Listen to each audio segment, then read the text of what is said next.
All right, so this is Theology 6, and this is a lecture on demons and demonic activity. And then we are also going to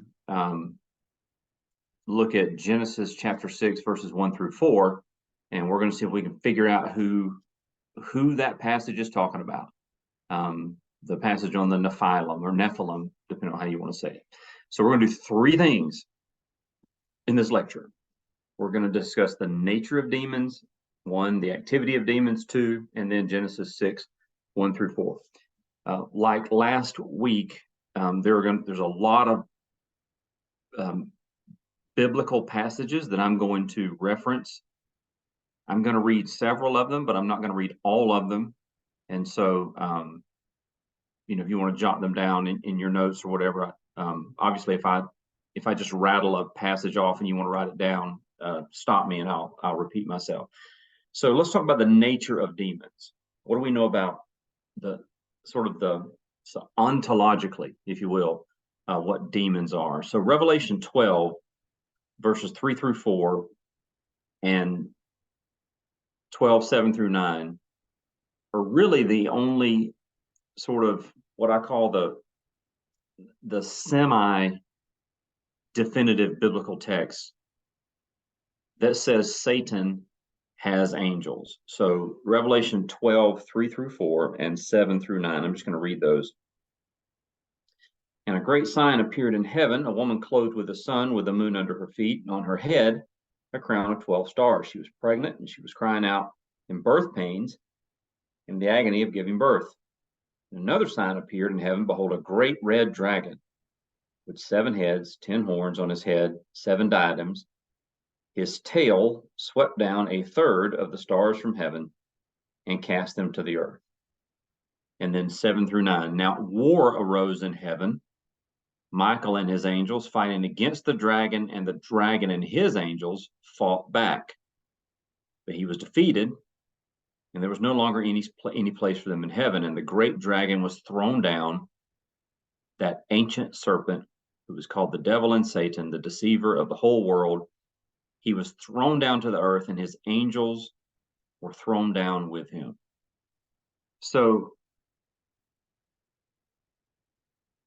a lot of biblical scholars, a lot of interpreters take stars, like in verses 3 and 4. A great red dragon with 7 heads, 10 horns. His tail swept down a third of the stars of heaven and cast them to earth. So there's a lot of biblical interpreters that will interpret that 1/3, that stars, a third of all stars, to be a third of the angels that were cast down with Satan. Now, that interpretation has a lot of support in both Jewish and Christian tradition. That in Jewish tradition, that Satan was cast down with a third of his angels, and it's also a tradition in Christianity, and Christians will point to this passage in Revelation. So if you interpret this passage in Revelation to mean that stars, a third of the stars, is a symbol, because look, it's one of the hardest things about reading Revelation is sometimes you don't know when you're reading a symbol or when you're not. It's just full of symbolism, and that's why I'm reluctant to purchase a book that helps interpret Revelation, because I don't know what I'm getting, right? It's hard to know what you're getting. But regarding the fact that demons are fallen angels and that it's a third of all the angels, Christians at least will point to this text. Now, because of the tradition in Judaism and in Christianity, I support the interpretation that demons are fallen angels. But I'm not convinced that the stars in Revelation 12, 3 and 4 are fallen angels. But I don't object to that interpretation. And you probably have heard me say this a couple of times, in this course. if I'm sitting in church and the pastor uses this passage and he interprets the stars as demons, I'm not going to grab him in the lobby afterwards and say, that's wrong. I'm probably not going to say anything at all. Now, if he and I are fishing and he says, what do you think about Revelation 12, 3-4? I'm like, dude, I don't think it's angels. I don't think it's demons, right? But because so many interpret it that way, I just, whatever. I just don't think that's what that means. But honestly, I've probably told y'all this before. If you have a question about Revelation, I'll be happy to try, but you should probably just text somebody else, because I've kind of purposely stayed away from it because there's so much symbolism, and I think I understand what I understand, but like I just read through it a couple of months ago, picked up on a lot of stuff that I'd never seen before. It's typically what you do when you read through books for the 10th time, but there's so much about it that I'm like, dude, I don't know what that means. So we're talking about the nature of demons, who demons are. So I think it's safe to say that demons are fallen angels, because obviously Revelation refers to them as angels, right? The dragon and his angels. So if we're right, and I think we are, based on what I'm about to say, if we're right that demons are fallen angels, then that means we would expect them to have some of the same characteristics of angels. And they do. So what are those characteristics? There's 6 characteristics of angels, their nature, that I think helps us to point to the fact that they're probably fallen angels. So the first thing is that they're spirits. And if you remember the story in Luke 8:2, it's talking about Mary. It said Mary had 7 evil spirits. Right? Sometimes demons are referred to as evil spirits. So they're spirits. We know that angels are spirits. Number 2, they are personal beings who speak. In Mark 1:24, we have demons that speak to Jesus, right? It wasn't unusual for Jesus to encounter someone that had a demon, and the demon would recognize Jesus and speak to him. Number 3, demons express intelligence.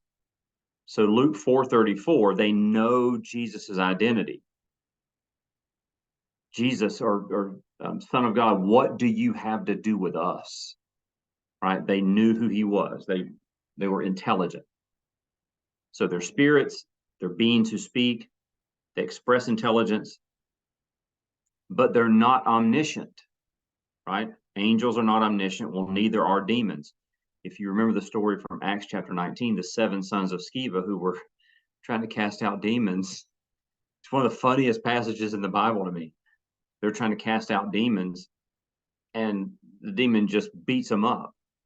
And the demon's like, dude, Jesus I know and Paul I know, but who are you? Right? So some take that as sarcasm, but I think it's like they didn't know who this dude was. Right? So they're not omniscient. Number 5, they express emotion. If you remember the story in Luke 8:28, where Jesus approached a man with a demon, and the demon cried out, "Have mercy on me." Right? The demon expressed fear in the face of the Almighty. And number 6, demons can possess humans, and we'll talk about that in just a few minutes. But because angels share those characteristics, I think there's a good argument. There's not a direct line, but there's a good argument that demons are fallen angels. Any questions about that? You guys got that? All right, so that's the nature of demons. So we've already checked off Roman numeral 1. We're a third of the way through the lecture. What about the activity of demons? Obviously, this is going to occupy more of our time, because I'm going to take some time. I'm going to read some passages. So we're going to go through 1, 2, 3, 4, 5, about 5 different activities. And this is not all of the activities. These are just some that have a lot of scriptural evidence. So what are some activities of demons? So number one, it's important to know that a demon's activity depends on their present state of being. Here's what I mean by that. So I'm going to go to 2 Peter 2:4 and Jude 6. I'll read Jude 6 first. So here's Jude 1:6. He says, and the angels who did not stay within their own position of authority, but left their proper dwelling, he has kept in eternal chains under gloomy darkness until the judgment of the great day. 2 Peter 2:4. For if God did not spare angels when they sinned, but cast them into hell and committed them to chains of gloomy darkness to be kept until the judgment. So again, clearly it's angels, right? But the present state of being of those angels is some of those angels, according to 2 Peter and Jude, are currently bound and awaiting judgment. So not all demons are loose to torment humans or to do Satan's bidding. At least according to 2 Peter and Jude, some fallen angels, some demons are currently bound and waiting on judgment. Now, some of those that are bound will be released at the eschatologically appropriate time. Revelation 9:14 talks about the 4 angels bound at the Euphrates that are loosed in the last day. A lot of interpreters will view those 4 angels that are bound to be fallen angels and perhaps angels that Peter and that Jude are talking about. So angels that are bound until the appropriate time. So you have some that are bound awaiting judgment, and then you have some that are bound awaiting an eschatologically appropriate moment, and then you have some that are carrying out the work of Satan, and those are really the demons that we're most familiar with in the New Testament. So the first activity, really, of demons is false worship. One of demons' most visible activities is in facilitating false worship. So when we're trying to get a picture of how the Old Testament discusses demons, there are 3 passages to understand, and they all deal with demons and false worship. And I'll read those to you. So the first one is Leviticus 17:7. It's on page 105 if you have my Bible. All right. Leviticus 17:7. So shall they no more sacrifice their sacrifices to goat demons after whom they whore. This shall be a statute forever for them throughout their generations. It's very interesting that when it comes to false worship, or comes to the worship of demons, God uses the language of prostitution. That's a very personal type of sin, right?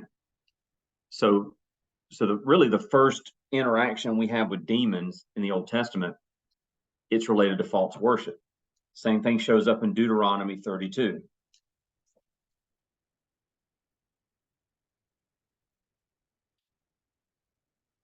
Verses 15 through 18, 32, 15 through 18. But Jeshurun grew fat and kicked. You grew fat, stout, and sleek. Then he forsook God, who made him, and scoffed at the rock of his salvation. They stirred him to jealousy with strange gods, with abominations they provoked him to anger. They sacrificed to demons that were no gods, to gods they'd never known, to new gods that had come recently, whom your fathers had never dreaded. So Israel was sacrificing to false gods, whom Deuteronomy declares is demons. Now, this is an interesting point that we're not going to really pursue. But I want you to think about that for just a second. So when you read the New Testament, you have this picture of demons that are active, that demons that possess people, that cause people to do things, right? They'll take over a person's body and they'll have fits, and they'll, they're the one story of the man who was demon possessed, and he was naked, and he would beat people up, if you remember that story in the Gospels. And so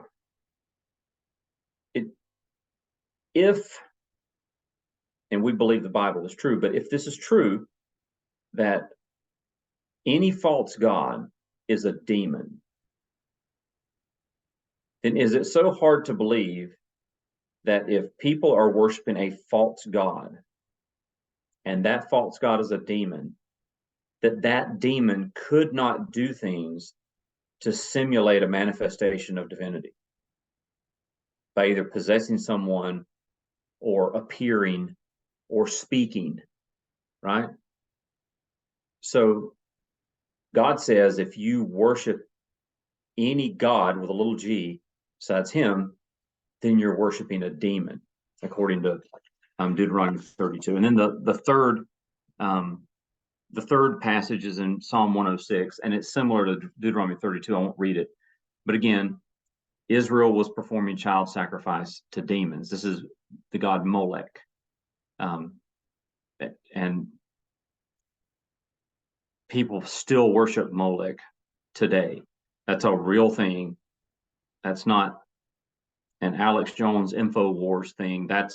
You have real child sacrifice in the world today, and people are openly worshiping Molech. So the Old Testament makes a clear connection between idol worship and demons. Paul makes the same connection in 1 Corinthians 10, 14 through 20. I will read that just so that you can see the connection between the Old and New Testament. 1 Corinthians 10, 14 through 20.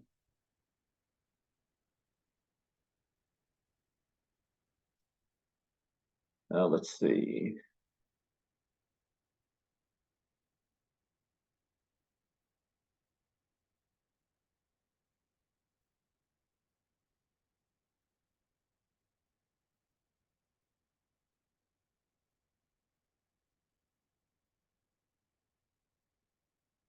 The ESV says it different, but in verse 20 it says, brothers, do not be children in your thinking, being infants in evil, but in your thinking be mature. And before that, he's talking about proper worship with tongues. But what Paul is doing in that section is he's saying that if you are improperly worshiping, then you are inviting evil into your presence. So this is a connection with that Psalm passage and that Deuteronomy passage, that if you are improperly worshiping, then you are inviting demons, then you're inviting evil.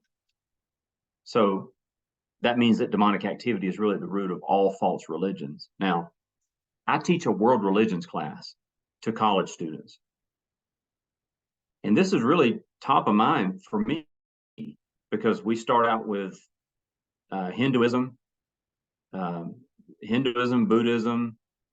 We do the Chinese religions. We talk about Islam, Judaism, and Christianity.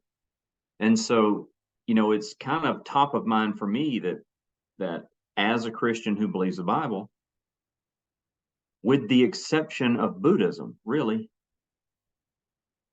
because of who Buddha was and how old that religion is, with the exception of Buddhism, you have to think that with all of the spirits and all the gods in Hinduism, that's demonic activity. You have to wonder if the revelations that Muhammad received, right? Who's to say that he didn't really receive revelations? Because even Paul says in Galatians that if an angel, it could be a fallen angel, but an angel If an angel or anybody else preaches a different gospel to you than you've heard from me, let him be accursed. So at the very least, there's the possibility that a fallen angel could preach a different gospel and have a different revelation. So who's to say that all those encounters that Muhammad had when he was fasting or when he was meditating in the cave didn't really come from an angel, but a fallen angel? So you have to think about that. I think about that sometimes even in relation to the Latter-day Saints, to Mormonism. I think Joseph Smith was just making it all up, but let's say he wasn't. Let's say that he really did have a visitation. It's possible, right? And if he did, and we believe what we believe, then you have to say that was demonic activity. So that's some Old Testament activity. What about possession of individuals?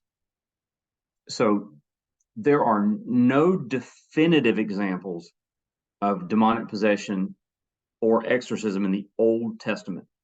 There's only one verse that I could come up with that was even remotely close to it, and it's 1 Samuel 16:14. It's when Saul, an evil spirit from the Lord, came upon Saul, King Saul. So the text doesn't say that he was possessed by a demon. And I'm not saying that he was possessed by a demon. I'm just saying that that's really the closest I can find to demonic possession. Obviously, it's a different story in the New Testament because exorcism was an undisputed feature of Jesus's ministry. Now, there's a fascinating story from Mark chapter 5, and let's just read that together. You guys have any questions so far?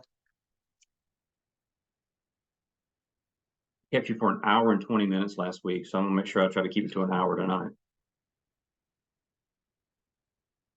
All right, Mark 5, 1 through 20.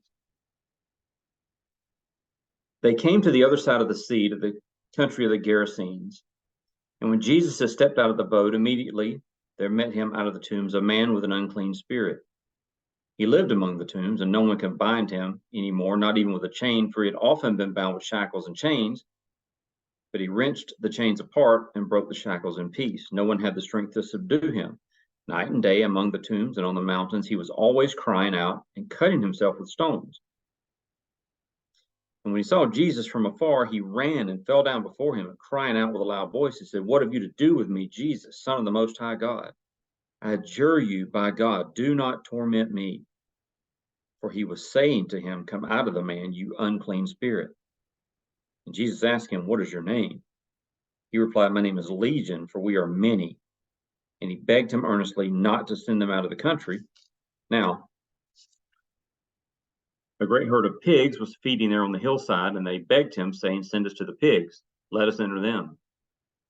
So he gave them permission, and the unclean spirits came out and entered the pigs, and the herd, numbering about 2,000, rushed down the steep bank into the sea and drowned in the sea.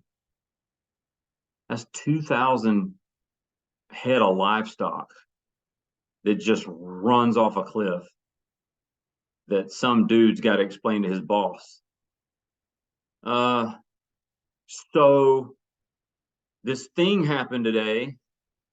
All right. The herdsman fled and told it in the city and in the country, and people came to see what it was that had happened. They came to Jesus and saw the demon-possessed man, the one who had had the legion, sitting there, clothed and in his right mind, and they were afraid. And those who had seen it described to them what had happened to the demon-possessed man and to the pigs.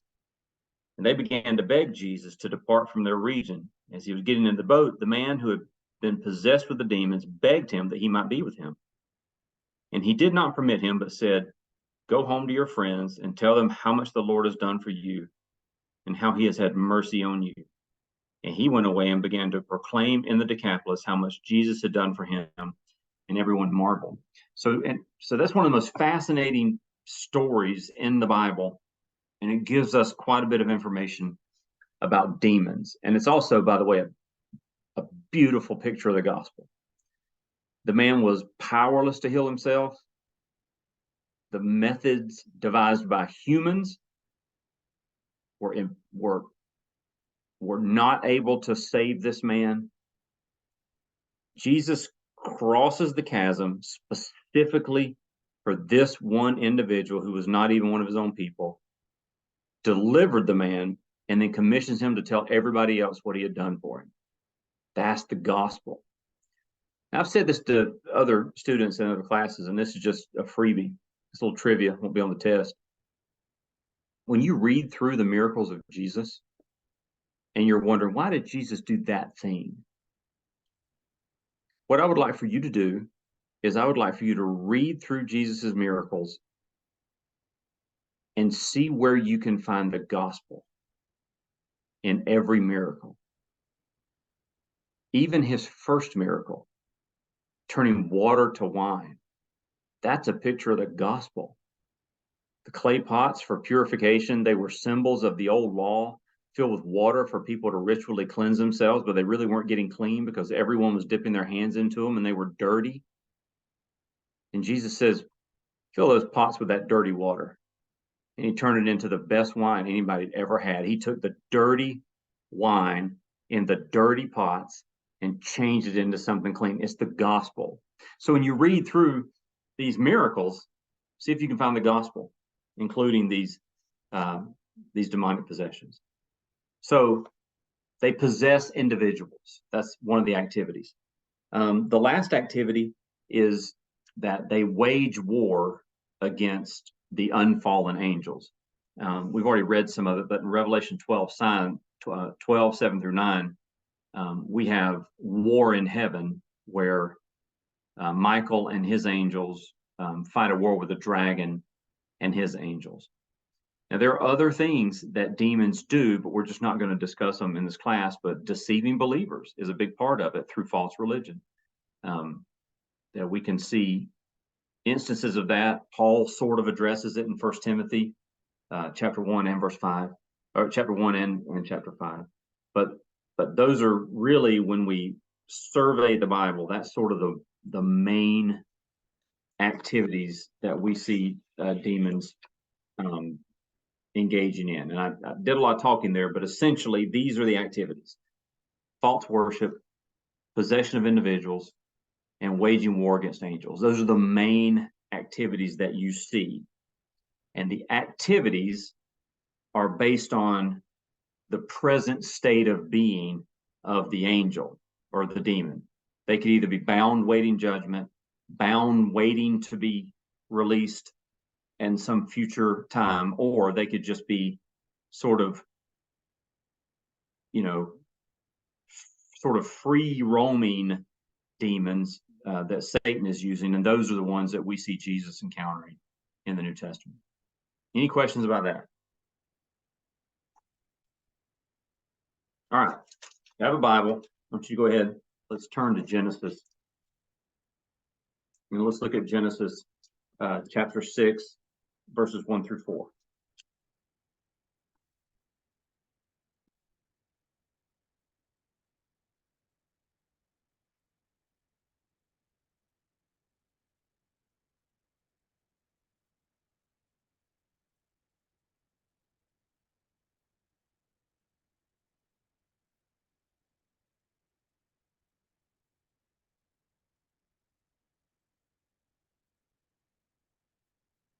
All right, Genesis 6, 1 through 4.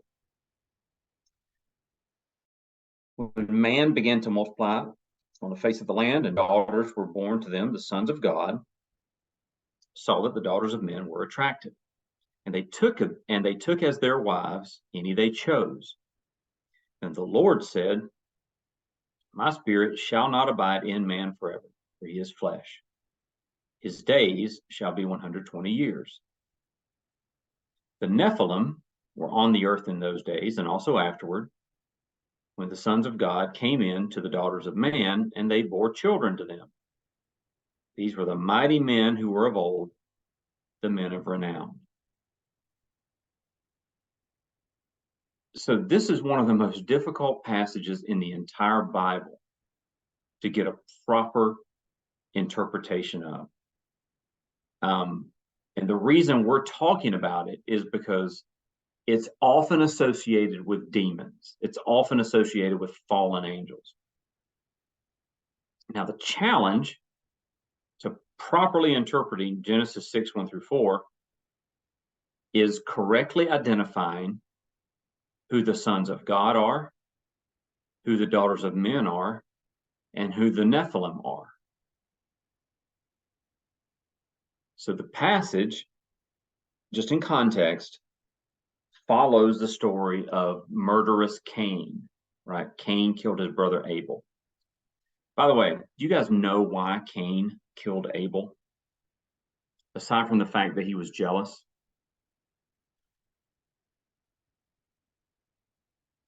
If you look at what God said to Cain, essentially, the story of Cain and Abel should give you insight on how you should give financially. What God said to Cain and Abel was bring your first and your best. Cain brought the first of his flock. Or Abel brought the first of his flock. Cain brought after he had harvested and all of that. So he brought what was left over, and God didn't accept it. So what God wants from us is our first and our best. So Jessica and I, this is trivia, we'll be on the test. Jessica and I don't tithe. We don't give 10%. We give our first and our best. And there's a number because we have to know kind of what to give, but we don't give 10%. It's significantly more than that when you start adding up the different ways that we feel like the different sort of income streams we have.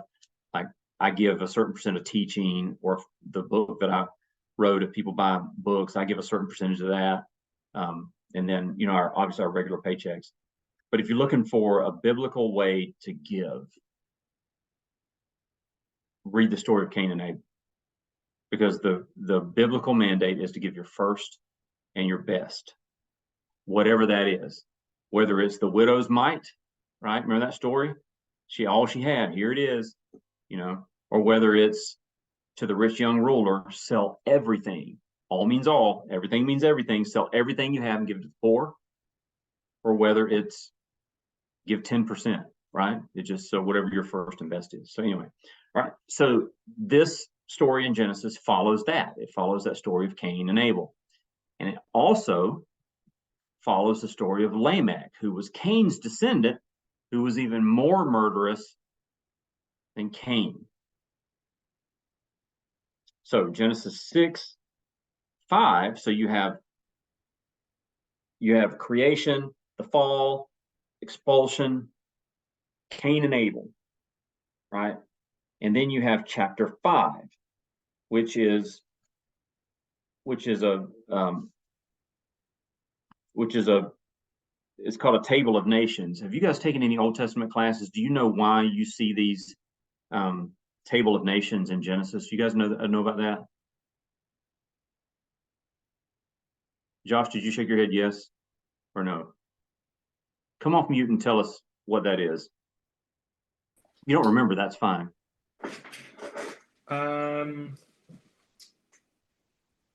So you're reading along in Genesis, and out of nowhere, there's this list of generations. Basically, I'm trying to remember how to say it, but like how God created different nations and how it's all like lined up here in the different like the different years and stuff that he created it, I think. So that's certainly part of what it is, but it is an ancient literary device.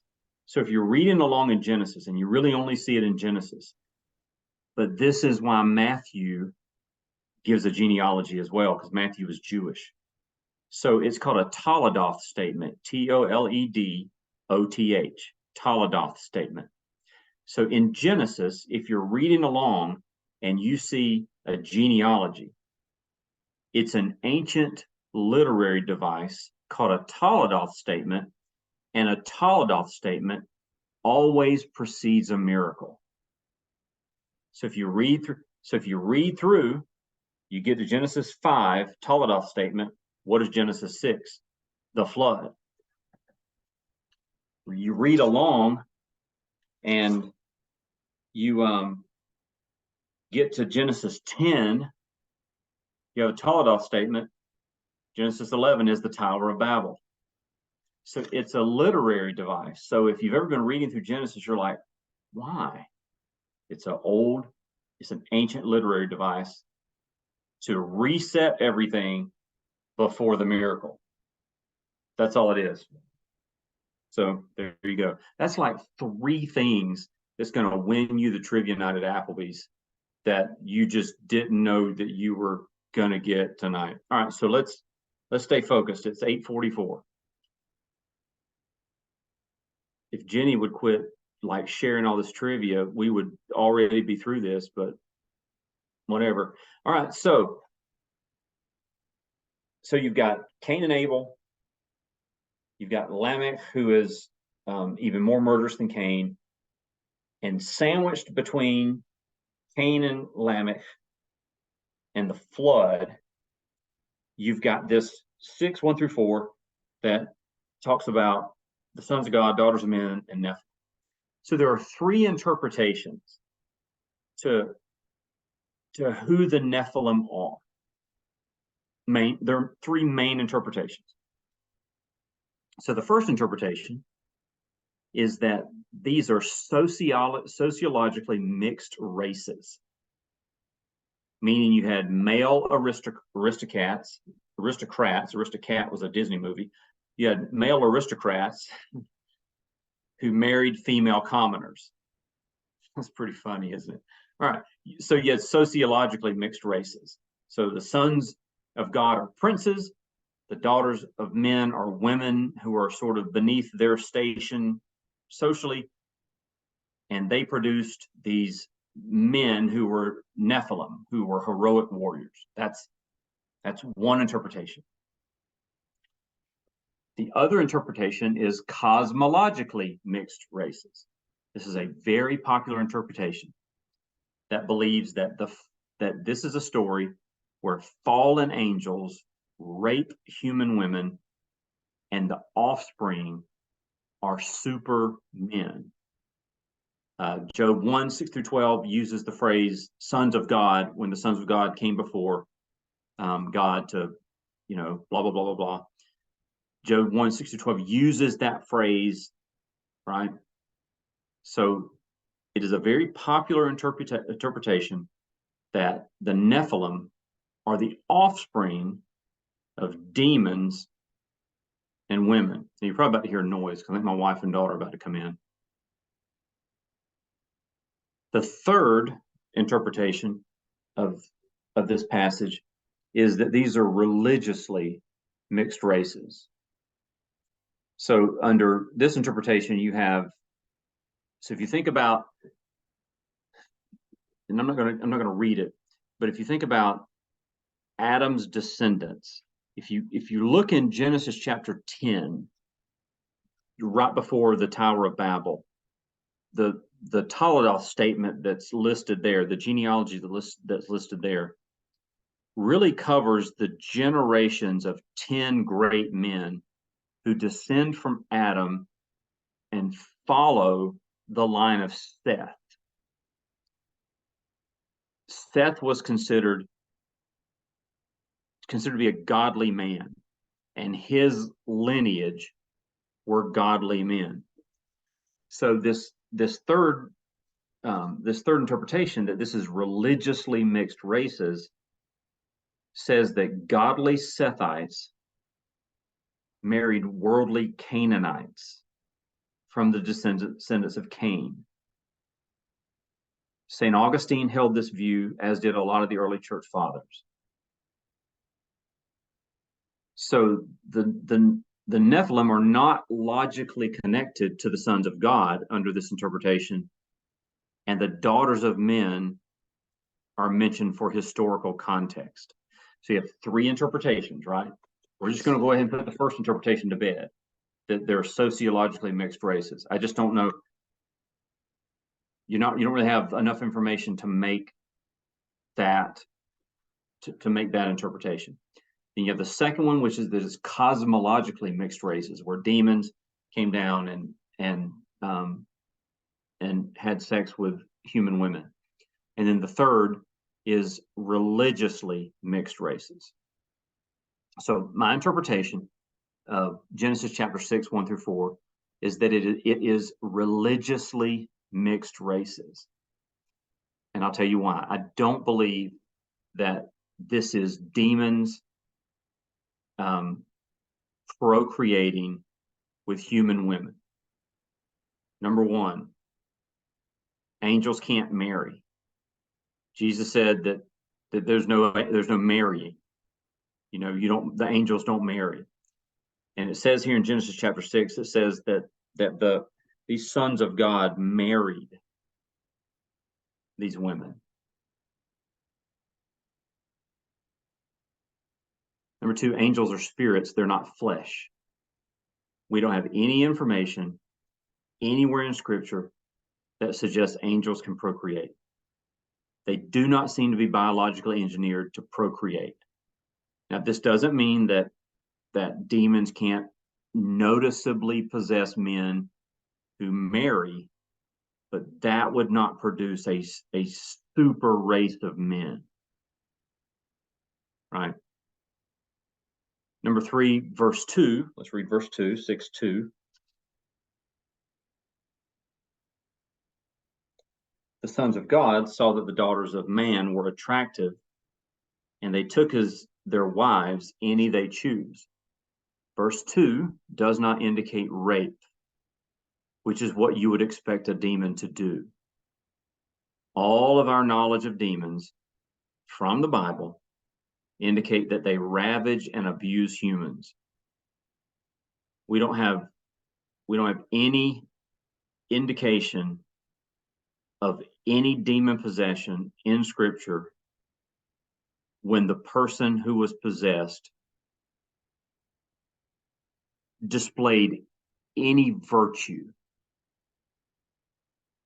So they are never portrayed as gentle, never portrayed as loving. Besides that, the Hebrew, the language that this was originally written in, the Hebrew in the text does not communicate rape. It communicates marriage.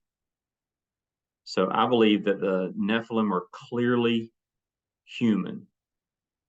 Now, a lot of people will say to you that the Nephilim were giants. You guys heard that before? Doesn't say it. It doesn't say it. There's the word giants nowhere in there. Now, we see other places in Scripture where there were giants on the earth.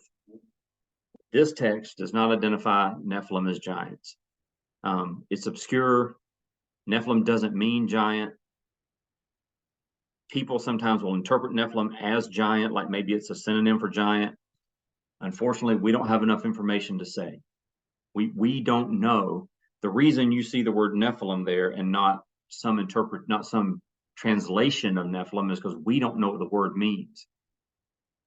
So some people interpret it to be giant, but we just don't know. So what we have in this text is some people call the sons of God, married people called the daughters of men, and as a result, the Nephilim were on the earth. And so that's sort of how I view that. I believe that it's religiously mixed races where godly Sethites married worldly Canaanites, and it produced these violent men, because it does say they were men of renown. That's a mighty men of old. That's a war term, right? That's mighty men of old. These are violent men, right? These are men who are known for waging war and for winning battles. So they were a violent group of men. And that's my interpretation of that. So we discussed who demons are, what their nature is, their spirits, right? We discussed what their activity is, or some of their activity. And we decided that while some people translate Genesis chapter 6 to be that demons had sex with humans. I don't believe that. So even though this lecture is on demons and demonic activity, and I don't believe that Genesis chapter 6 talks about demons and demonic activity, we talked about it because that's what some people believe.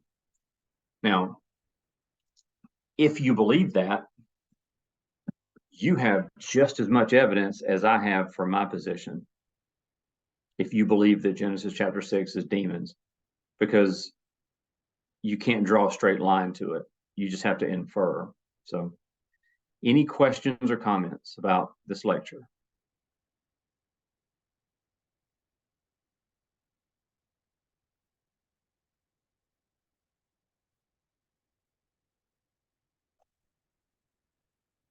All right.